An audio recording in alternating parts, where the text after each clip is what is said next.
So before I get started, I'm going to share with you a little secret of mine that, with all due, difference to the previous speaker, I kind of hoped it wouldn't have been as good as it was, so it wouldn't be quite as hard to follow after it. So if I don't do as well, you have other people to listen to afterwards. So he's just seasoned.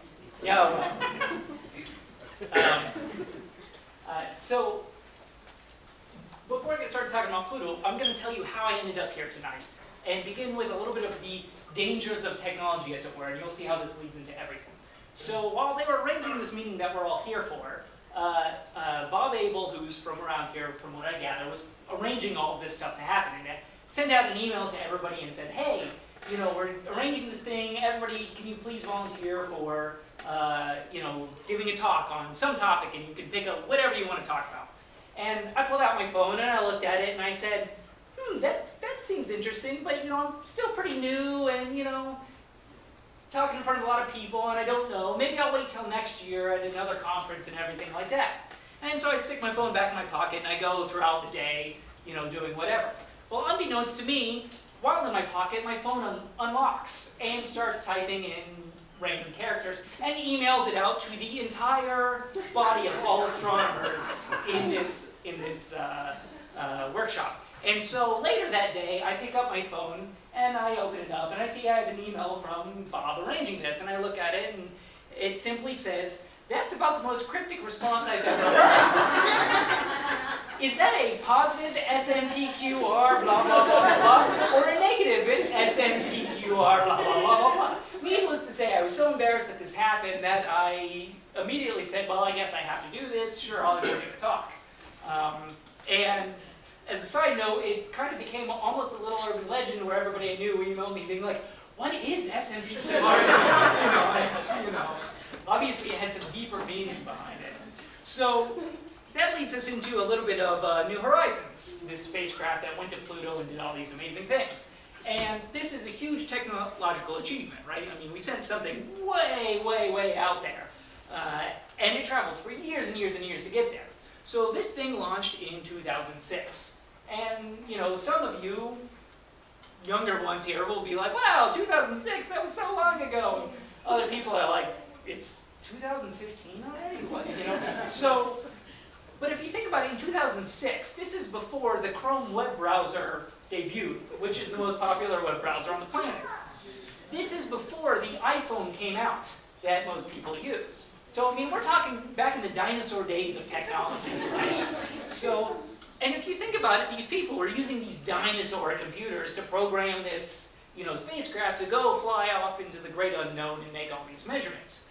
Well, I don't know how many of you still have your computers around from 2006 that you routinely use, but not very many people do. They, refresh it every so often, right?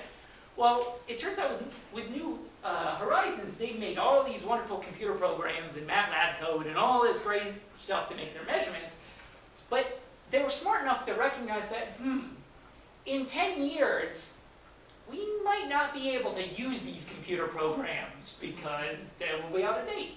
So what did they do? They took all their computers, after all was said and done, and they locked it in a sealed room. So that when they started getting the data back from this spacecraft, they would be sure that their computers could run the code. And so this is a danger we call, bit rot, as it were. That your bits of computer code will just suddenly rot away and be useless. So that's just a little funny side that gets us into the actual mission. So they launched in 2006 and they get going. And it was billed, to all these agencies for funding because, you have to go beg, borrow, and steal and sell a kidney to get missions going, And so you're on your way to Pluto. And in the meantime, a few things happened. One, to the great chagrin of the project leader, Pluto is reclassified, which I'll get back to later. And he went from having, the mission to the last unexplored planet to having the mission to just Pluto, right? So he was not happy about this. And he gives strict marching orders to all of his subordinates that, no, we will not accept this, and we will, fight the good fight. So anyway, so this thing's flying off to Pluto. And in the meantime, they also discover some other things about Pluto, right? So they discovered 2 more moons while they're flying there, because a lot of people are staring at it, making sure they understand everything and they're not going to smash into anything, because that's really hard to justify to your funding committees that we accidentally hit a moon. Like, that just doesn't happen. So these moons, two of which were Styx and Kerberos. And a side note about Styx, I mean, these are all named after the ancient Greek and Roman gods from their world and stuff, because Pluto's so far away.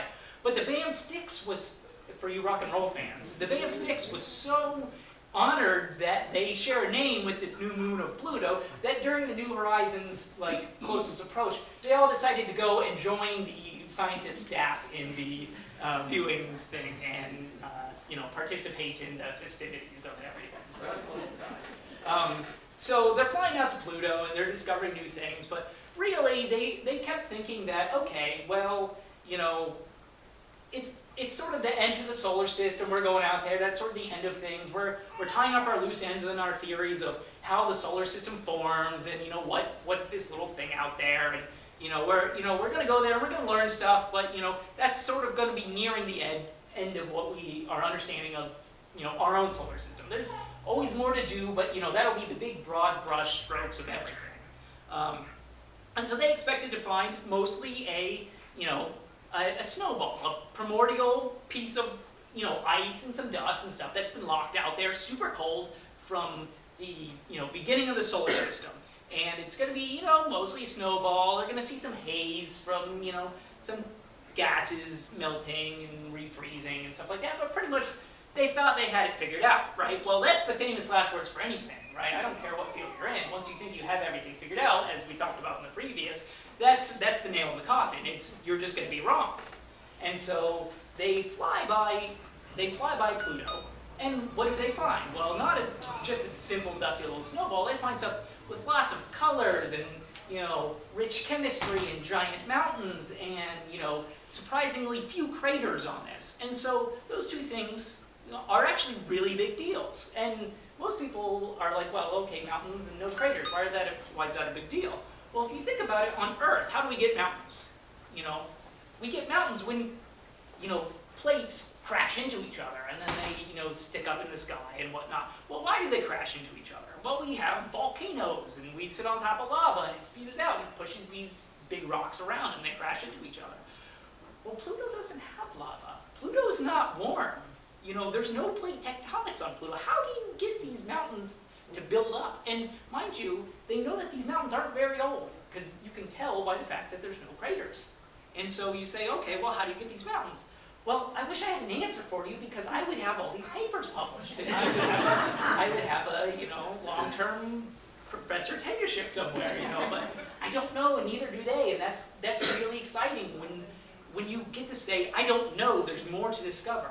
Well, going back to these craters, you say, okay, why aren't there craters? Well, okay, we know that things have to run into it, because over 4 billion years of our solar system, everything has craters. Everything in the solar system has craters. The only things that doesn't have craters is when the craters get erased. Okay, well, how do you erase craters? Well, on a snowball like Pluto would be, is you melt them away, or in some other case, you cause them the ice to flow and refreeze. That's how you would get rid of anything. On Earth, we get erosion in it from wind and water and stuff. Out there, you would cause the craters to melt and refreeze and it's flat again. Well, out at Pluto, you get about 1 watt per square meter, or for everybody who's in the rest of America, 1 watt per square yard, right? So that's not a lot of power. I mean, that's less power than your cell phone uses. That's less power than most things. Well, that would be like trying to melt a crater by walking up to a glacier with a match and trying to stand there and melt this glacier with a match. It's just not going to happen. So how do you do this? How do you melt, and get rid of these craters? Well, we don't know. And that's the exciting thing, is we thought this was the end of, the broad brush strokes of explaining the solar system, but really it's the new beginning of all this understanding of how things form. Our understanding of these distant icy things is not at all what we thought it was going to be. But in addition to that, people always years ago thought Pluto was the end of the solar system. Yeah, we knew there was some comets and stuff further out, but for the most part they're tiny, they don't really count, and they're not a big deal. But we thought that was sort of the end. Well, why the spacecraft is heading towards Pluto we start discovering, okay, there's some other stuff out there. And it turns out that there are at least 9 other bodies out there that are the size of Pluto or larger. And they're all very, very similar to each other. And this leads us back to, like I said, I would get back to the whole Pluto not being a planet is a planet thing. Everybody's really passionate about this. So we discovered that Pluto's a lot more like all these other things. They're all much more similar to each other than they are all the rest of the planets. So we say, okay, well, we probably need a different category to put these things in that describes they're more similar to each other than the other things. And, everybody's up in arms about this, but, really, I see nobody getting up in arms when a butterfly gets changed its, taxonomic class from one type of butterfly to another. It's just bookkeeping. And so, I've never seen it, but, I've never seen a religious war like you've seen the war on Pluto. It's okay. It's got a new family, and, it's out there. So, really, in another way, that's how we thought it was the end of the story when we first started this. We're going to the end of the solar system, but really, it's just the beginning of the rest of the solar system that we didn't even know. And that's one of the exciting things about this, and that's why I love doing astronomy is, I'm a romantic at heart. I like the notion of back in the day, people would get on a sailing ship and go out and explore unknown lands. And in a way, we're really starting to do that now. We're going out and exploring our solar system, and the next generation will go further. And we're really starting to get in the age of sailing ships of space. And because if there's anything like if there's anything humanity likes more than anything, it's staring out and saying, hey, that horizon over there, I want to go see what's on the other side. And then we go out to that horizon, and then what do we see? We see a new horizon. Thank you very much.